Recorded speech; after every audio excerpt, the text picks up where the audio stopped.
নমস্কার, আজকে আমি বানাচ্ছি চটপটা সাবুদানা। কড়াইটা আমি বসিয়ে দিয়েছি, এর মধ্যে কড়াইটা গরম হয়ে গেলে সাদা তেল দিয়ে দেব।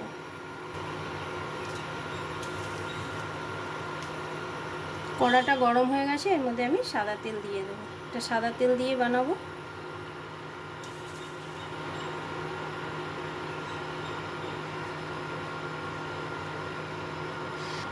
তেলটা গরম হয়ে গেছে, এখন আমি এর মধ্যে গোটা জিরে দিয়ে দেবো।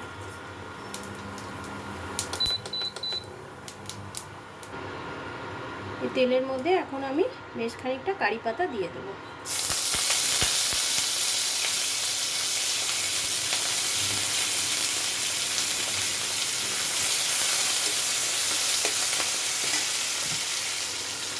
কুচনো আলু, একটা আলুকে আমি কুচিয়ে নিয়েছি, এভাবে দিয়ে দেবো। এটা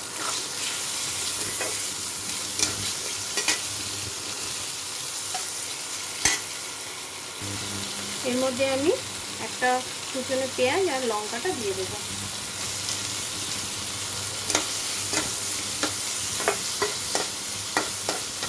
এটা ভালো মতো ভেজে নিতে হবে। এখন আমি এর মধ্যে স্বাদ মতো নুন দিয়ে দেবো।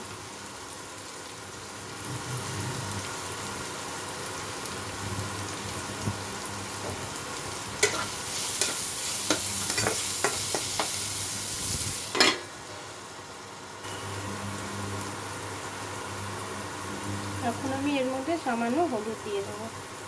হলুদটা খুব বেশি দেবো না, অল্পই দিচ্ছি।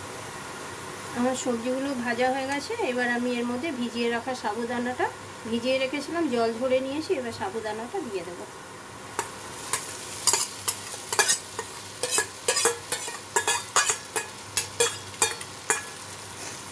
দিয়ে এটা ভালো মতো ভেজে নিতে হবে।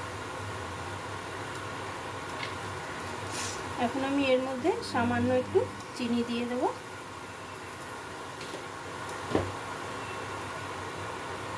আর এই গরম মশলাটা দিয়ে দেবো। গরম মশলাটা দিয়ে দিচ্ছি।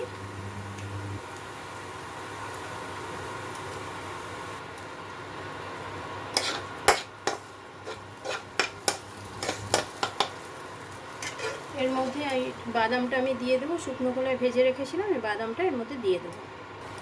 এই বাদামটা পুরোটা দিয়ে দিচ্ছি। এর মধ্যে সামান্য একটু ঘি দিয়ে দেবো।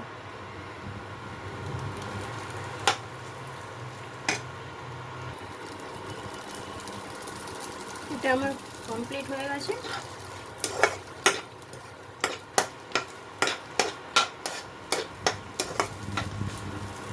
এবার এটা আমি সার্ভ করে নিচ্ছি। আমার এই সাবুদানাটা রেডি হয়ে গেছে, এখন আমি এটা সার্ভ করে নিচ্ছি।